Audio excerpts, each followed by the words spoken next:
तो एसपीजी ने उस जगह को जो है अपने अंडर में ले लिया है और 1000 सिक्योरिटी के जवानों को रात से ही तैनात कर दिया गया है। मध्य प्रदेश के अलग अलग हिस्सों से जो है बड़ी तादाद में कारकुनान का वहां पर पहुंचना शुरू हो गया है, क्योंकि इस हलफबरदारी के जरिए, कमलनाथ की ताजपोशी के जरिए कांग्रेस अपने हलीफ जमातों के साथ अपनी ताकत का मुजाहरा भी करना चाहती है। तो इस तरह की जो खबरें आ रही हैं कि जो है कांग्रेस के बड़े लीडरान के साथ साथ जो है ममता बनर्जी तो खुद यहाँ पे नहीं पहुंच पा रही, उनकी तबीयत ठीक नहीं है, लेकिन दिनेश त्रिवेदी जो है यहाँ पे शिरकत करेंगे। अगर उसी तरह से दूसरे पार्टियों के लीडरों की बात करें, मायावती खुद नहीं आ रही, लेकिन उनके जो नुमाइंदे शिरकत करेंगे। समाजवादी पार्टी की भी नुमाइंदे शिरकत करेंगे। मायावती और अखिलेश यादव खुद शिरकत नहीं कर रहे हैं, लेकिन उसके अलावा दूसरे लीडरों की बात करें तो चंद्रबाबू नायडू, शरद पवार, शरद यादव या फिर जो है फारूक अब्दुल्ला जो है, ये तमाम लोग यहाँ पे शिरकत करेंगे, क्योंकि ताजपोशी की जो है जहाँ पे किसानों की कर्ज माफी के भी ऐलान जो है वो कर सकते हैं। इसके साथ साथ जो बेरोजगारों को भत्ता जो अलाउंस देने की जो मामला था, उसकी भी 2 बड़े ऐलान की उम्मीद की जा रही है, जो कमलनाथ ताजपोशी के साथ साथ करेंगे। इसको लेकर बड़े पैमाने पर तैयारियां की गई हैं और रूट को आजम डाइवर्ट कर दिया गया है, ताकि वहां आने वाले जो लोग हैं, जो कारकुनान हैं, जो पॉलिटिकल पार्टीज के नुमाइंदे हैं, उन्हें किसी तरह की दिक्कत का सामना न करना पड़े। और वजारत में किसको शामिल किया जाएगा, ये अभी तक कुछ क्लियर हो पाया? मेहताब, पैड बनाए गए हैं। मैं जो है आजम अभी तक इसके बारे में जो है कोई इन्फॉर्मेशन नहीं है, सिर्फ जो है कमलनाथ जो है हलफबरदारी होगी। ये बात की जा रही है कि कल जो है जो ओजरा है उनकी हलफबरदारी कर अलग से की जाएगी।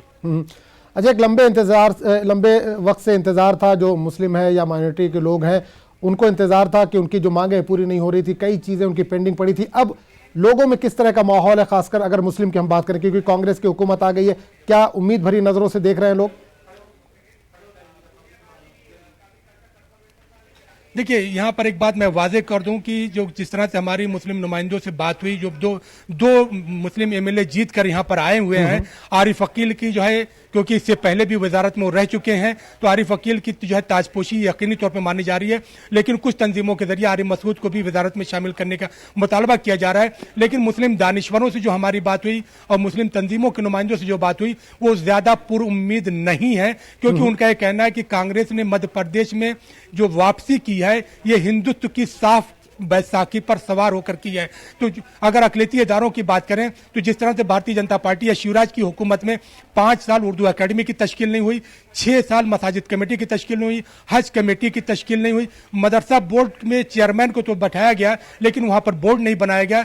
गुज़िश्ता 3 सालों से मदरसा बोर्ड के जो असातिज़ा हैं उनको तनख्वाहें नहीं मिली हैं। तो अगर हुकूमत जो एक तरफ किसानों के कर्ज माफी की बात कर रही है, तो उसको अगर 3 साल मदरसा बोर्ड की जो है जो असातिज़ा उनकी तनख्वाहों के लिए तो 50 करोड़ रुपए का अलग से इंतजाम करना होगा। अगर फिर इमाम मुअज्जिनीन का मामला है, क्योंकि 93 में जो है सुप्रीम कोर्ट ने ऑर्डर दिया था कि इमाम मुअज्जिनीन की तनख्वाहों में इजाफा किया जाए, तो अब तक जो है किसी भी हुकूमत ने उस पर अमल नहीं किया है। और अगर जो है जाहिर सी बात है, लोग उम्मीद भरी नजरों से देख रहे हैं, नई हुकूमत सामने है, उम्मीद है लोगों की कुछ उनके लिए किया जाएगा। फिलहाल इस तमाम जानकारी के लिए बहुत बहुत शुक्रिया। तो इस वक्त खबर आ रही है जयपुर से, राहुल गांधी जयपुर पहुंच चुके हैं। गहलोत की आज हलफबरदारी तकरीब में वो शामिल होंगे। सचिन पायलट भी नए वज़ीर आला का हलफ लेंगे। कई मरकजी वज़रा, कई